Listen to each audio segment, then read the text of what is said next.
Hey everyone, Eric here. In this video, we're checking out an alternate tuning called Drop D. Some of you might have heard of it, some of you might not have. It's a really easy tuning to learn and adapt to if you're used to standard tuning, so I just wanted to talk about it a little bit.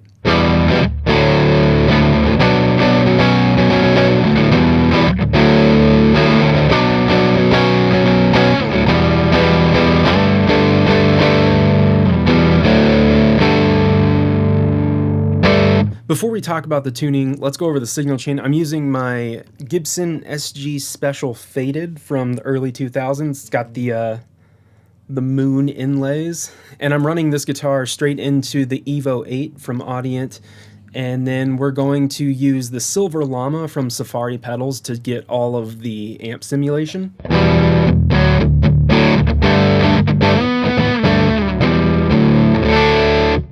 Okay, so let's jump into the tuning. What is Drop D and what are alternate tunings? So standard tuning is just that, the tuning that everyone learns, and that tuning of course is E, A, D, G, B, E. But alternate tunings take these strings and tune them to different pitches and different intervals to give you new sounds and different chord voicings. And they can also come along with kind of having to relearn how to play in that specific tuning. And you know, when I was in bands, we used Drop D a lot because it kind of made everything easier. So Drop D is where you take a standard tune guitar and then you tune the E string, the low one, down to a D. So it's really easy to get into. Like, you can just strum the first three strings and then start tuning, and you can definitely hear and kind of feel when the tuning is in tune. The guitar is the same, but the low E string is now a D. So that means instead of playing power chords like this, let's say the 5th fret on the E string and then the 7th fret on the A string, we actually just put our finger on the 5th fret for both strings.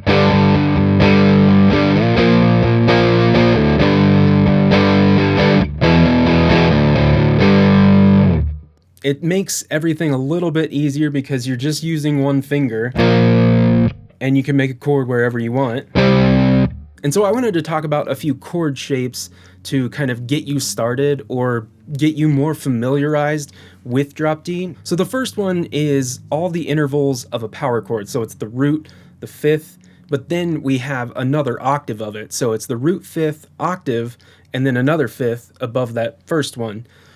Let me show you. It's the first three strings are the same fret,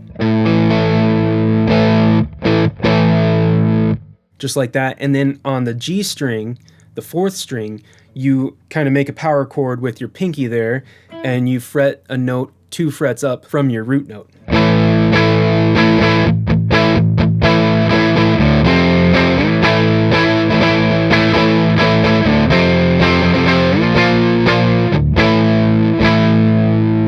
So that's 2 octaves of a power chord, and you're really only using 2 fingers, and it sounds awesome. It sounds really full, really big. So you have the root, that's the first power chord. And then we go to the next power chord.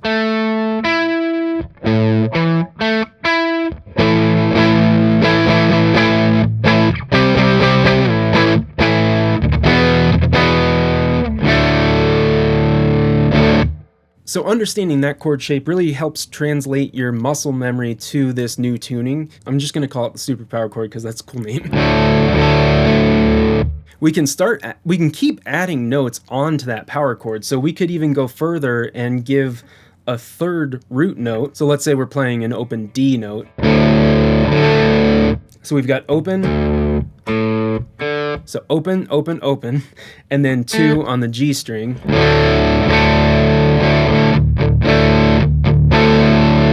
And if we want to, we can add this 3rd fret, which is another D note. So we are essentially having 3 D notes. We have the 1st string, the 3rd string, and then the 5th string.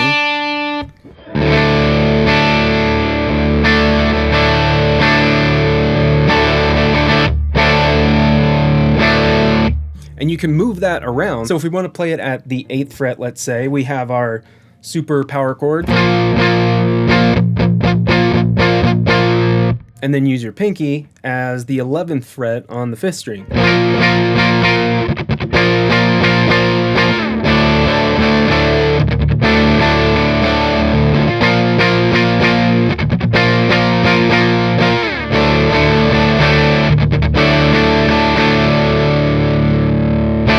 And so you can keep doing that, you know, like if you think of a D chord in standard tuning, you're just playing that with a lower root note.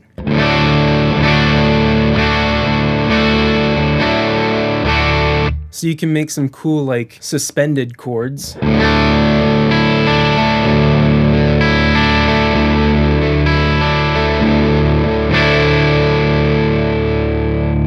Now moving on from the typical power chord, we have major and minor chords. Now you can play major and minor chords just like you can in standard tuning, but in drop D, you just have to move a couple fingers. So if we want to play a major chord, we can start with the root note. Let's take the 7th fret on the D string, which is actually an A. Let's just play the first 2 notes of that.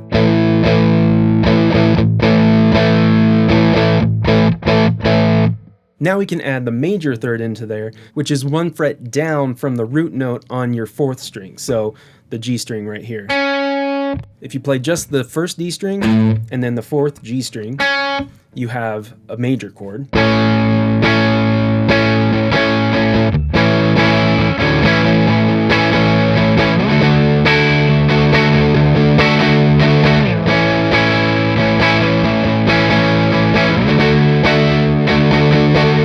Easy as that. Now, even easier is turning this major chord into a minor chord, because all you have to do is take your index finger right here, which is playing the major interval, the 3rd, and move it down. Instead of having our finger on the 6th fret, we can slide it down to 5, and that's a minor chord right there.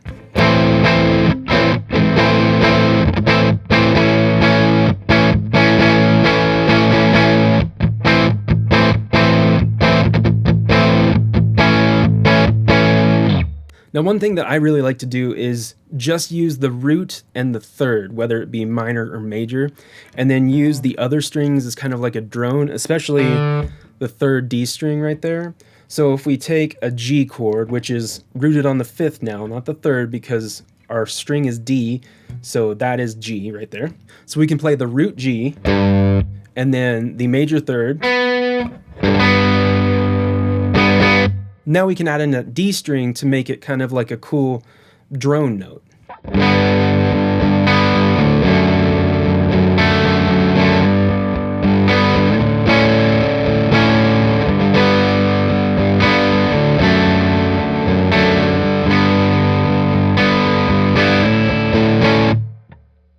All I'm doing is moving 2 notes around, and I'm using the D open to kind of add that kind of like glue to hold all the chords together.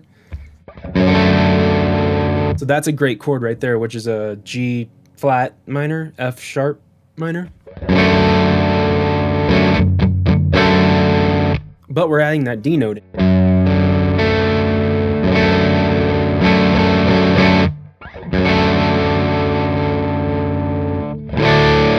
Now we can make the same type of chord, the major and minor chord, on the first 3 strings as well, and that's kind of another thing that I really like to do. So what we simply do is take our minor or major note, so that's that note right there, and we transpose it to the 3rd string, which is the 12th fret right here.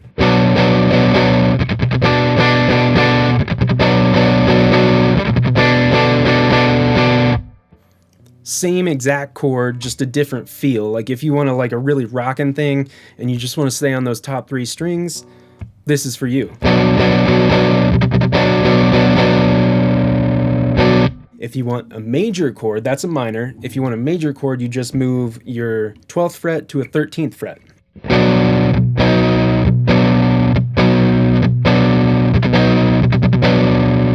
Now, one thing to note is that on that major chord with 3 strings, you're kind of getting to an interval where your intonation has to be pretty close, or else as you play it up the neck, you're gonna start to get some out of tune spots.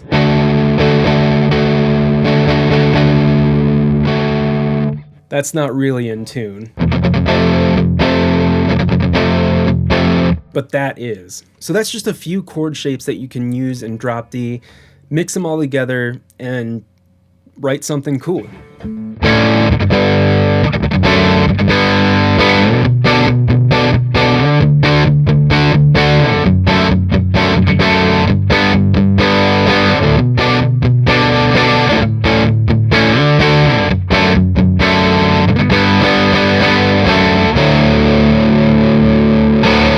So if you like this video, please let me know in the comments below. I'd love to make more if everyone out there likes this. Thank you so much for watching. I hope you're doing well out there. I hope you're staying safe, and most of all, I hope you're taking care of yourself. I'll see you in the next one.